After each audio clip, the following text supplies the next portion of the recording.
However, it does affect businesses, and I want to talk about that too. So, according to this is again the courtesy of the Nashua Telegraph. It says close to 1,000 people filled the streets in downtown Nashua to cheer on the parade, participating in the Nashua's first inaugural Pride Festival on Saturday. From rainbow flags to balloon banners to shirts emboldening with messages of equality and acceptance of pooches that were even decked out in pride gear with rainbow colors. Everyone seemed to celebrate and the support of the lesbian and gay community. The parade featured individuals from all different organizations, from schools to businesses to churches, all walks of life, whether they were members of the Gay Straight Alliance. Congregations from other churches also participated. Drag show performers and simply passionate members of the community advocating the inclusivity and equal rights here in Nashua. The one thing that I did love is our own mayor, Jim Donchis, here in Nashua. He was part of the community. He was part of the festival. He had this rainbow sash, and it said mayor on it, and I thought that was the coolest thing I've ever seen in my life. It's great to see, again, you know, when you're dealing with races and you know, equality for different, you know, creeds and races and sexes and all this good stuff, you know, the whole separation between church and state, and sometimes it needs to be blended in, if you will, and I saw that in yesterday's festival in the article here at the Telegraph. Where was he said something really quickly here. I'm trying to remember. Some have deep connections to the organization and promoted similar unifying and equalizing mentality, and they were excited to see the spread in a much wider scale through the Pride Festival. The pictures that the National Telegraph took that are in the paper and online are incredible. So this was one of the quotes that was taken from a attendee of the festival yesterday. It says, I came out when I was 12 years old, and I want other kids to know that Nashua is an accepting community, and all these people are here to be there for you and show you that you're not alone. Nashua Mayor Jim Donchis echoed the same words as he took the stage shortly after the parade to welcome everybody to the Pride Fest, to share some words about the significance of this particular event. And this is what he said, quote, regardless of your sexual orientation, of your country of origin, each and every one of you is welcome here. I hope the Pride Fest helps to demonstrate that today.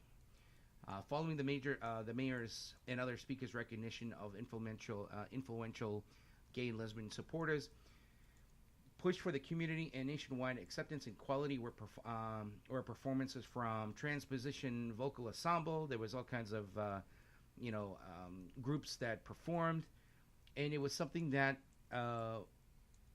we needed something like this, especially, you know, where Nashua is called the Gate City. There's a reason for that, and from what I saw, it was done right. It was a celebration that needed to happen. I know I keep saying that, but it was done right. However, there's a couple things. There are some businesses that were affected by this particular Pride Fest. Ours. We couldn't get into our own building.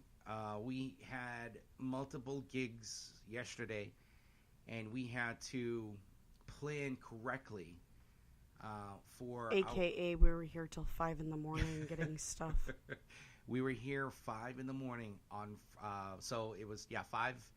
Well, Friday night, as you guys know, we work multiple locations. We come back, we had to go to the office and literally grab multiple gigs of equipment to make sure that we had to do the gigs for Saturday. And we had multiple gigs on Saturday as well, and we pulled it off. We did. It was a little bit of a hindrance, but I'm just glad that it happened when it did, I guess. I had to reschedule a bridal consult. Oh yeah, that's right. You did. Yeah, because we couldn't have access to our office. Because we couldn't even get in our office. That's okay. But anyway, everyone that was involved in the Pride Fest. Congratulations! It was a successful event. It was great. Erin has been saying this, though, however, for the past 48 to 96 hours. And she brings up a good point. I don't know. I still don't know what the answer is. The question is who paid for this? I want to know. I didn't want to start a huge debate. On the National Civic site, there was questions when when the idea was first thrown out, and it became this huge debate, and people were getting really snippy with other people. But my question was, it was a legit question. I was just curious more than did they have a fund for this? Did they use resources from, obviously they used resources from Nashua because they needed police, they needed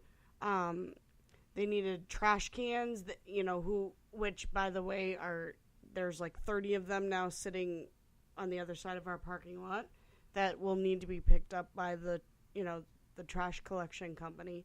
But who paid for this? And I'm not saying it as, a rude, I'm not saying it, it's just a curiosity question. And again, do the taxpayers have to pay for this? I don't know. All in all, I'm just glad that this particular fest, this Pride Fest happened. Someone did mention something really quickly. It says, I'm still puzzled as to why such a parade was necessary and so useful. So long as city officials treat equality and kind to all law-abiding residents, whether they're gay or straight, why does anyone see a need to draw attention to their community? Okay, I think it's just pretty basically awareness. I didn't see a problem having it. And it says there may be places where public officials are neither as kind or even-handed as Nashua's public officials. For example, Ferguson, Missouri, where in city government officials, almost all of whom used to be white, used the police force to raise revenue by targeting African Americans. It says traffic violations were used to extract fines from those to be able to afford to pay for them. In such place, protests were required to change course. Nashua is the polar opposite of Ferguson, Missouri. Mayor Donch's participation in this parade in an official capacity suggests that he thinks that the city officials did those in the lesbian and gay community, the kinds of things done in Ferguson. Where was the evidence for this? Good point. I don't know. Again, I wish I had all the facts to bring this out. There is a particular group Erin mentions called the Nashua, New Hampshire Civic Site, and we bring up all kinds of stuff up there. We talk about the crime, and there was one point about the local opioid crisis, and the Nashua Police Department, and the Gay Pride Fest was happening, and the school shootings, and it was just this particular group really targets those particular issues for Nashua. Manchester has the same thing. Bedford has the same thing. And I think if you're a resident of a particular town or city, I really think you should belong to these types of groups. Number one, it informs you. For example, if there is a festival going on or if there's a road closure, those are the types of groups that will inform you on those. They also, it's not just, things that are going on. It's also, like, we're under excessive heat warning until 8 o'clock tonight.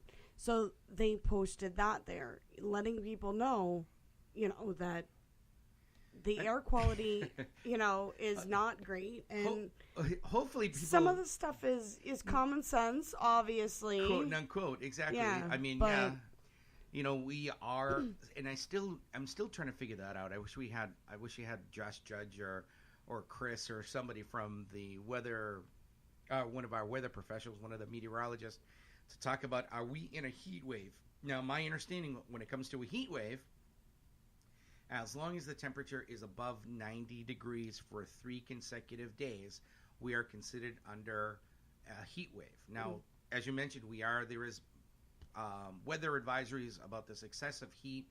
I guess at Until one point, Monday it says, I think. I guess at one point today, we reached 97 degrees, I think. Yesterday was oppressive as well. I was supposed to have karaoke under the stars at one of our particular clubs, but we didn't have it. We had to bring it inside, and it was still a good time and such, but I was hoping for a nice breezy day, nice little music outside and everything, but it didn't happen because the air quality was crap. It was really crap. See, and honestly, I'm not having that hard of a time to breathe outside.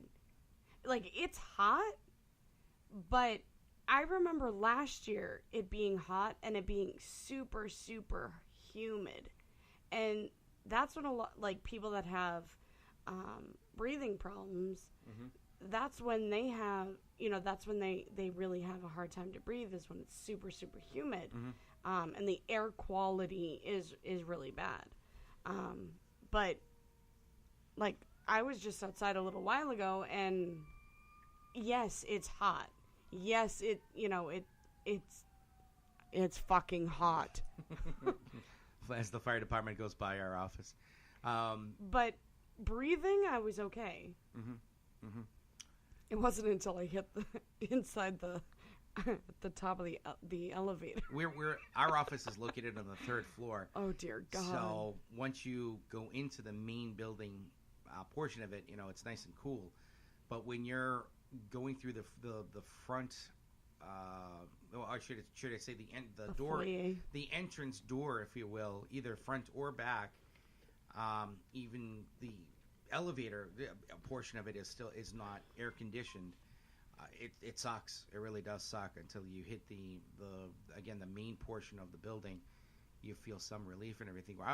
You know what? I'm very lucky. We got plenty of air conditioning systems in our residence and here in our office, and we really don't have to deal with this oppressive heat, and it's terrible out there. Again, Aaron mentioned about common sense. This keeps up, and when we go to Vegas, man, this is it. Yeah. Like, this is how it's going to be. Well, with the exception of the humidity. The one thing I definitely want to bring up is when you are dealing with this particular heat, especially with this humidity, young people, I say young people, and I say this lightly, where check on your parents, check on your grandparents, check on your neighbors. If you have elderly neighbors, check on them. Make sure you're hydrated. Make sure you're drinking water. Smoking's bad for you. Smoking in this type of weather is not good for you. Drinking alcohol and beer, I mean, granted, yeah, it might be nice to drink that ice cold beer in the at the beach and such, but don't forget it also dehydrates the system. You don't know how many stories I read of people passing out because they're dehydrated, because they're drunk, and it does take a lot on your immune system when you're drinking the wrong stuff. Hey, I have nothing wrong with drinking alcohol, but just make sure that you are taking the necessary precautions when you're dealing with this oppressive heat. And this is supposed to continue for the rest of this new week coming up.